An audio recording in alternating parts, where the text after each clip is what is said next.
Assalamu alaykum qarindoshlar. Men Sharq Turkistondan, ismim Bahargul Ahmad. Men Turkiyaga kelganimga 1,5 yil bo'ldi. Ondan ilgari men Misrda tug'an, Misrda u yerda turish bo'lmagandan keyin, turg'ili bo'lmagandan keyin men Turkiyaga keldim. Turkiyaga kelib 1,5 yil bo'ldi. Mening vatandan ayrilganimga dal 2 yil bo'lib oshdi. Mening vatanda 10 qarindishim bor, ota-onam bor, o'zimning 2 balam bor vatanda. Meningki cho'ng o'g'limni bultu 7-oyda tarbiyalashdi ekan deb boshqalardan angladim. Mening qarindishim Abdurahimni, ya'ni turmada ekan deb angladim bultu 3-oyda. Shunday bo'lganda o'g'limning 1,5 yil bo'ldi, enimgimi 1,5-2 yil bo'lay deb qopti turmada bo'lganiga. Men vatandan chiqqan yoqi faqat urtiqoli bilan aloqa qilamadim hech qanday. Balarimni hatto urtiqoli men bilan hech qanday aloqa qilmadi. Internetlardan juyvatdi. Chunki vatanda zulm bak og'ir bizda. Xitoy o'zini hozir biz hech qanday zulm qilmadik, Uyg'urlarga hech qanday zulm qilmadik. Biz undaq kamplar yo'q bizda, tarbiyalash markazlari yo'q, u faqat texnik o'rgatyapmiz deb dunyoning ko'zini bo'yashga urinyapti. Ammo undaq emas. Mush kamplarda bo'lmasa, mushundaq uchur davrda hozirgidek vaziyatning shunday yaxshi paytida bizni nish urtiqalarimizga aloqalashib qo'ymaydi, bolalarimiz bilan ko'rashgili telefonda hech qanday bir aloqa yo'q. Hammani taqab etdi. Buni qanday tushundirdi? Buni tushuntirish ba'sin. Bizga zulm yo'q dedi. Bizning islomiyatimizga har qaysi jihatga, masalan, Uyg'urlarni hozir cho'shqa go'shi yeyishga, mushundaq zo'rlab bizning dinimizdan tandurishga, o'zimizning yeziqlaridan tatib, hattoki so'zni qilishqim bo'lmaydi. Shu xanzu tilini ishlatishga majburlayotdi vatanda. Mushning majbur bizningki bolalarimiz hammasi. Bundaq bo'lgandan keyin bu kamplar solash jazo lagerlagan mavjud. Ba undaq ishbak eg'ir mamlakatda. Eg'ir bo'lmasa nima deb bizni aloqa qilib qo'ymaydi. Uchur bolalarimiz ota urtiqlarimiz bilan biz ko'rishammidik 2 yil bo'ldi. Bunga javob berishni men so'rayman. Turk xalqi shunda bizga yaxshi muomala qildi. Turkiya bizga qo'ynini keng ochdi. Alloh Turk xalqidan rozi bo'lsin, qarindoshlarimizdan rozi bo'lsin. Bizga bir yaqindan bir qarindosh bo'lish sifati bilan bizni işte qo'llab berganiga, bizga bir yaqinda yordamda bo'lganiga men teşekkür ederim. Ablamızın adı Bahargul Ahmet. Kendisi Doğu Türkistan'dan Türkiye'ye gelene 2 sene oldu. İlk önce Mısır'a gitmiş, orada çocuklarını okutmak için.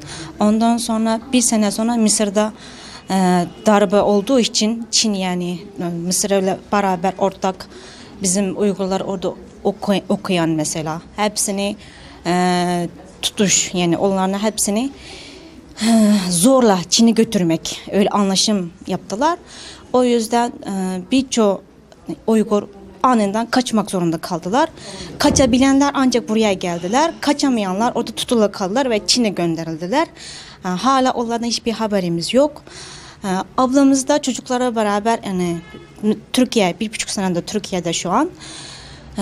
2 seneden, yani 2 sene oldu Doğu Türkistan'dan ayrıldı ama 2 seneden beri yine Türkiye'de kalan akrabası, annesi, babası ve kardeşleri hiçbir yerinden hiçbir alaka alamamış. Haberi yok yani.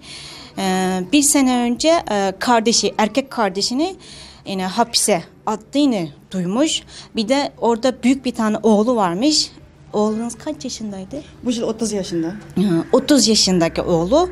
Oğlun da yine kamp olarak, adı kamp ama orada Çinler diyorlar ki yani biz orada terörizme karşı öğretme, yine ders veriyoruz ama hepsi yalandır.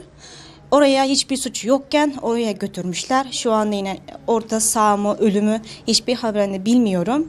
Yani bizim Uygurlarda yine zulüm, Çinlerin yaptığı zulümleri, yani insanın aklına gelmeyen, yani aşırı derecede zulümler var. Ama Çin'e bunun üstünü örtmeye çalışıyor. Yani bizi bastırmak, bizi yok etmek çalışıyor. Yine bizi yalanlamak durumu düşürüyor. Yani dünyadaki herkesi buna inandırmak istiyor ama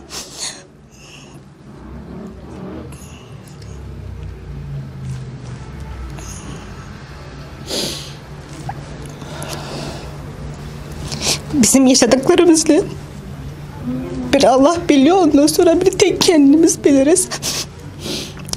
Biz sadece amacımız şu an oradaki arkadaşlarımıza, kardeşlerimize, sizsiz şehit olsa da, sizsiz kayıp olsa da onlara sahip çıkmak, elimizden geldiği kadarıyla dünya bunu duydurmak. Yani Çin'in onların niyet ettiği yani bizi yok etmek, bizi tamamen böyle bir Uygur Türk'ü yok. Yani bizim yazımızı zaten yok ettiler. Orada herkes çocuktan yani bebekten de 60 yaşına kadar herkes Çinli konuşmak zorunda. Kendi yazımızını bile kullanmayı yasakladılar. Yani domuz etini zorla yediriyorlar. Bir de kimse kendi çocuğuna kendi sahip çıkamıyor. Yani kızlarını zorla Çinli erkekleri evlendiriyorlar. Evinde hiç tanımadığı bir Çinli'ni yerleştiriyor. Yani Çinli'ne bununla beraber yaşayacaksın. Evinde beraber kalacak, beraber yemek yapacaksın, beraber uyuyacaksın diye. Bunu da kimse ses çıkartamıyor. Herkes bunu mahkum. Biz onların hepsini yani gayet net biliyoruz. Biz en sonunda yani şu ilk önce yani bize Uygur Türk'üne yani Türk halkı sahip çıktı. Bize hep kolladılar. Yani bizim sesimizi duyurmaya yardımcı olmaya çalıştılar. Allah hepsinden razı olsun. Hepinize çok teşekkür ederiz. Yani Allah'ın izniyle biz bu mücadele son nefesimize kadar devam edeceğiz. Assalamu alaikum. Benim ismim Qambar Nisa. Ben Türkiye'ye gelip bir yarım yıl oldu. Benim 4 balam var. Yoldaşım Vatanim Doğu Türkistan. Yoldaşım tutuğalı bir yarım yıl oldu. Ben Mısır'da 3 yıl olgan Mısır doğulu. Mısır'dan miya kaçıp geldi bir yarım yıl oldu Türkiye'ye. Yoldaşım, sınırımın yoldaşı bizden öyden 10 eylem tutup aldı. Qağını bilmeyim, fakat xəbər yok, alaqlaşamadım.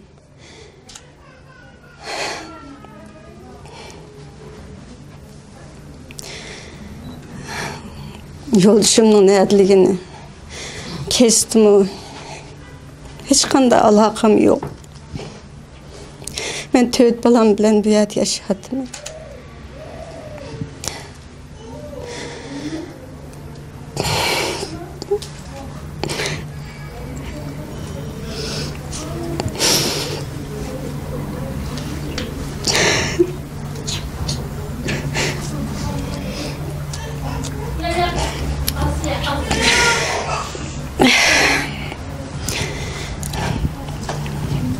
Biz Ürümçi'de yoldaşımın ismi Ahmet Durek. Sonumun yoldaşımın ismi Abdülkim Ablet. Tağamın işki oğlu Tursun Sıdık. Esen Sıdık. O balımın neymi günah kılalığını bilmeyim. Açanın 21 yaş çiğgen bazen. Telefondan bir ne çıktı deyip 10 yıllık kesiyetip deyip anıldım. Qağın teşdimi, işedimi sonralarım biz okumayım. Hiç qanda alaqımız yok. Mısır'a kepdiken min ağılı. Da yenip gelmişsen bulmaydı iken, yenip gelmişsen senim eketimen deydi Mısır'dan degenti men 4 balamını qoğdaş üçün. Ramazan'dan keyin keçikip baray dep unutdum yoldaşım ketken 3. ayga yaqin. Ketipdi men mecburlan beletini al dep 4. ayının 2017. Beletini ketey dep tursam angıcı yoldaşımni Halaqbek tutup nem qıyğandı eken. Sel saqlap tursan, avval bir xatarlik. Dedi beletini qaytırıp şu 2 günden keyin bugün çaqatıpdı men dedi 5. ayının 3'ü. Yoldaşımni eçirik etdi. Şu 3 günden keyin xabar geldi. Men çıqamaydığa oxşayman qağını balını uysan bir taraf oyluş bir iş qıl dedi. Şu onun ya alaqımız yok. Selamünaleyküm. Ablamızın adı Qambar Nisa Reşit. Kendisi 4 tane çocukla beraber kocasıyla ilk önce Doğu Türkistan'dan Mısır'a çıkmışlar. Orada kocası yine Mısır'a gelip giden böyle mesela yanında 1 ay falan kalsa sonra memlekete dönüyor. Böyle idare ediyormuş. Çocuklarını orada okutmak için ablamız da sürekli Mısır'da kalmış. En son 2017'de orada darbe olduğu zaman ondan 2 ay önce kocası zaten Mısır'a bir bir kere gelip bunlar demiş yani benim orada biraz baskı yapıyorlar. Yani karını çocuklarını tekrar Doğu Türkistan'a getirmen lazım diye karısını söylemiş. Karısı da bu kez siz gidin bir daha belki 10 zaman kadar ben de düşüneyim diye. Kocası gittikten sonra tam bir ay sonra kocasına hafise attı diye haber gelmiş. Ondan sonra hiçbir alaka alamamış şimdiye kadar. 1,5 sene olmuş kocasından ayrı oldu. Ondan sonra ablamız da 4 tane çocukla beraber Türkiye'ye gelmiş. Şu an Türkiye'de 4 tane çocukla kendisi tek başına yaşıyor. Kendi akrabası olarak Doğu Türkistan'da 10 tane yani ablasının çocuğu, erkek kardeşi, kocası 10 tane kişi şu an hapiste. Onun malumatı varmış. Diğer mesela başkalarından duymuş. Ablasının çocuğu 21 yaşında erkek. O çocuğunun hiçbir suçu yoktu. Sadece telefonda böyle bir yani şiir olarak mesela böyle İslam'a ait şiir olarak sadece böyle bir yazı olduğu için 10 sene buna hüküm kesmişler çocuğuna. Yani böyle bir saçma sapan şeylerle yani oraya tutulan, hapise giren 4 yaşında çocuk olsun, isterse 70 yaşında amca olsun hiç fark etmez Çinliler için. Herkesini alıyorlar. Yani orada zaten yani bizim de öyle duyduk. Oraya götüren mesela öyle kamp dedi. Oraya götürüyorlar zorla.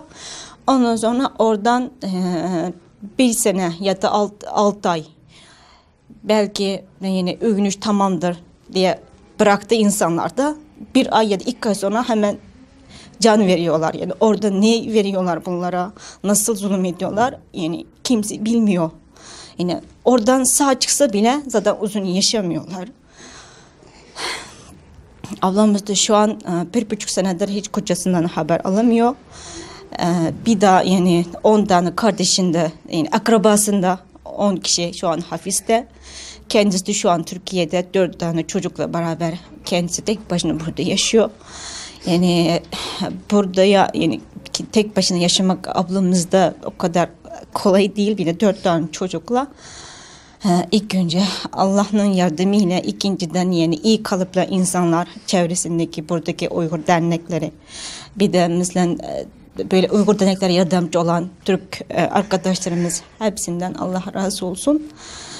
Yani öyle şeklinde şu an burada yaşamaya çalışıyor ve davasını bütün yani Müslüman olan, iyi kalpli olan bütün insanlara anlatmaya çalışıyor.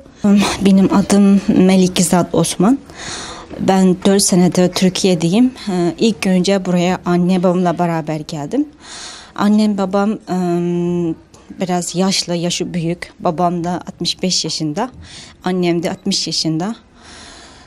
Onlar biraz yaşlı olduğu için temelli buraya gelmek ilk önce yani beni burada asıl amacı beni okutmak, torunlarını burada okutmaktı. Torunlarının hepsini buraya getirdi. Ondan sonra onlar gelip gidiyorlardı. Mesela burada 1 ay falan kalıyorlardı. 1 senede 1 kere ya da 2 kere. Mesela Kurban Bayramı'nda, Ramazan Bayramı'nda gelip bizimle beraber bayram geçtikten sonra dönüyorlardı oraya. En son 2016 10. ayda Kurban Bayramı'ndan sonra gittiler. Tam 2017'de 1. ayda annem o zaman annem zaten şeker hastalığı var. Annem hastanede biraz ağırlaştığı için hastanede yatmak zorunda kaldı. Babam da anneme bakıyordu. Annem babamın yanında hiç kimse yok. Burada biz 4 tane çocuk. 3'ümüz buradayız. Bir ablam orada. Ablamın küçük çocukları çok fazla olduğu için annemin yanında durup hastanede bakmak şeysi yoktu. Babam yanındaydı. Bir gün sabah yani polisler hastaneye direkt gelmişler. Oradan saat 7:30 gibi, sabah saat 7:30 gibi babamı zorla oradan sadece en son söyleyen sözü soracak sorularımız var. Ondan başka hiçbir şey diye götürmüş oradan. Annem de ilk önce 2-3 gün bize merak etmesin diye söylememiş belki döner eve diye. Annem de birkaç gün hastanede bekleyip hiçbir telefonu aramış. Babamın telefonu kapalı. Ondan başka hiçbir haber yok. En sonunda 3-4 gün sonra dayanamayıp bize anlattı. Yani o zaman biraz internetten alakamız vardı, konuşabiliyorduk. Tam biz de işte anneme moral vermeye çalışıyoruz. Annem merak etmeyin, inşallah başka bir sorun yoktur. Babamın zaten yaşı büyük, bir de kalp hastası var. Babamın zaten hiçbir suç yok diye böyle moral vermeye çalışıyoruz. En son öyle derken 3 ay falan geçti. O zaman kadar babamdan hiçbir haber alamadı annem de. Yani bizim oradaki yani belediye polislere oraya annem gitmiş, birkaç kere sordular. Yani kocam nerede? Kocamın ne suçu var? Niye şimdiye kadar kimse bana bir şey anlatmıyor? Ben zaten hastayım. Durumum şu an çok kötü. Onlar yani kocanla ilgili hiçbir şey konuşamazsın. Hiçbir soruda soramazsın. Hiçbir şeyi biz sana şu an anlatamıyoruz. Bir de kocanın böyle kayıp olduğunu kimseye anlatmayacaksın diye böyle baskı yapmış. Bir gün evdeyken eve böyle 10 tane asker, hepsi kurallı, eve zorla böyle silahlı girmişler eve. Eve işte ne var ne yok diye evi kontrol etmeye gelmişler. Annem de tek başına zaten yalnız. Yani ne oldu böyle aniden gelince annem de çok korkmuş. Ondan sonra işte telefonda kiminle konuşuyorsun, kiminle ne diyorsun, her şey bizim haberimiz olacak. Hiçbir şeyini bizim habersiz yapmayacaksın diye bir daha tehdit yapıp dönmüşler. Tam 4. ayda yani anneme bir telefon geliyor. Telefonu açtıktan sonra diyorlar ki kocan şu an hapiste ama bizim evimiz Doğu Türkistan Ürümçi şehrinde. Telefon A-Tuş'tan geliyor. A-Tuş'ta şu an hapiste kocan. Yani avukat tutmak istersen yani mahkeme var demişler. Annem de yani benim kocamın suçu ne? Niye oraya götürdünüz diye sorduktan sonra biz çok bir şey bilmiyoruz. Sadece yani kocan Türkiye'ye para göndermiş demiş. Annem demiş ki benim çocuklarım var. Çocuklarıma harcaması için para gönderiyorum. Yani çok fazla da zaten gönderemeyecekler, mesela $1000 falan böyle. Yani para göndermiş, işte onun suçu yurt dışı Türkiye'ye para göndermiş. Onun suçu bu. Ondan sonra annem de yine onu bana anlattı. Tam avukat tutacağım o zaman, mahkemeye gideceğim diye dururken telefonu kapattıktan sonra 1 saat sonra hemen bizim o belediyedeki polisler eve gelmiş. Sen kiminle konuştun? Bizim haberimiz var. Hiçbir şeye gitmeyeceksin, hiçbir yere. Burada kalacaksın. Yani öyle anneme tehdit ederek söyle konuşmuş. Annemle en son konuştuğumuz zaman annem ağlıyordu. Yani annem diyor ki yani neyim gitsin. Yani sadece canım kalmış. Başka hiçbir şeyim de yok. Yani babanızı orada yalnız bırakmayacağım diye öyle konuştuk. En son annem de kesildi internet alakamız. Telefon numaraları vardı. Cep telefonunda aramıyorum. İnternette böyle şeye girdim, oradan aradım. İkisinden kapalı.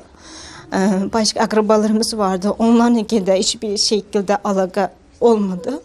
Şu an tam 2 sene olmak üzere.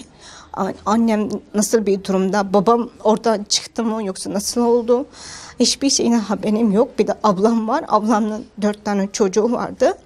Yani içinde şu an öyle bir zulüm var ki yani sadece 2 tane çocuğun olacak. 2 taneden fazla olduğu çocukların hepsini zorla yetimhane götürüyorlar. Oradan Çinliler istediği çocuğunu seçiyor, evlatlık yapıyor.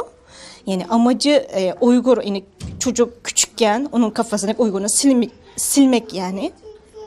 Ablamın çocuğunda en son 2018 bu Ramazan, önümüzdeki Ramazan'da yine bir tanıdıktan öyle duydum. Ablamın çocuklarının yanından götürmüşler. Ablamı da o kampmışlar. Oraya götürmüş.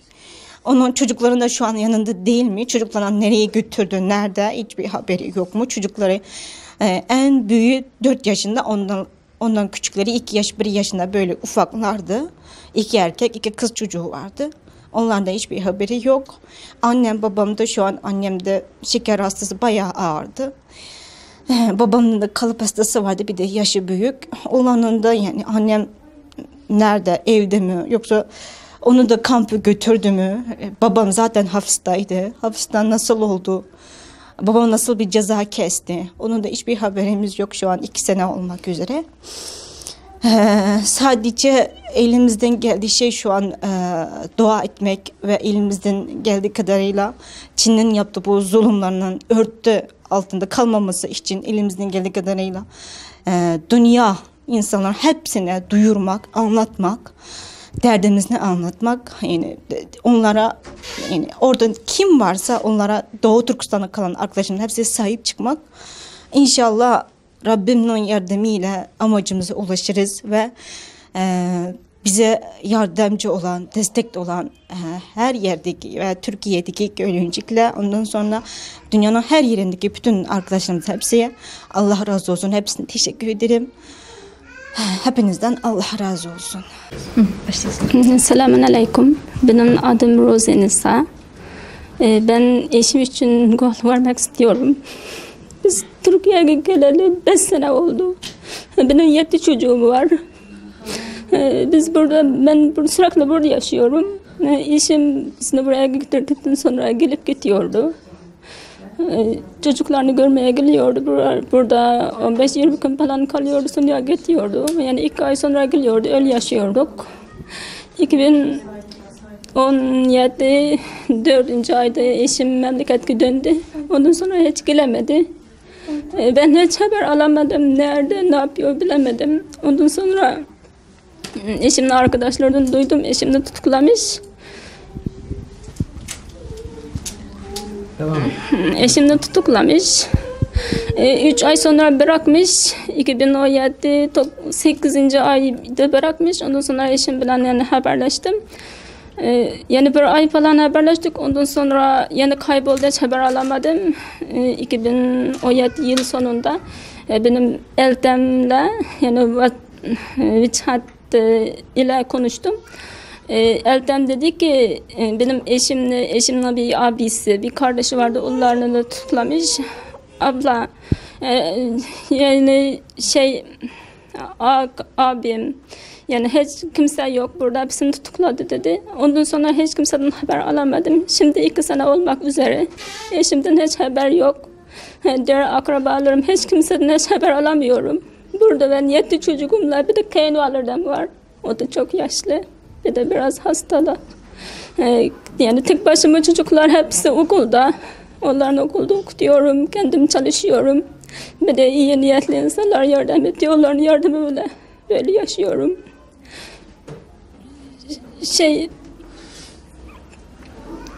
Yani Çinliler biz hiç kimseni tutuklamadık. Orada herkes yani erken yani özgür yaşıyor diyor ama tutuklamasa bu kadar yani iletişim yani iyi bir zamanda nasıl biz haberleşemiyoruz. Benim çocuklarım her zaman soruyor, anne babam ne zaman geliyor, babanı çok özledik, hep ağlıyor. Ben çocuklarıma hiçbir şey söyleyemiyorum. Bazen de söylüyor ki anne babam öldü mü diyor. Ben ne diyeyim, çocuklarıma hiçbir şey söylemiyorum. Gelir inşallah, inşallah gelir diyorum ama hiçbir şey söyleyemiyorum. Şimdi işim hayat mı ölüm mü onu da hiç bilmiyorum.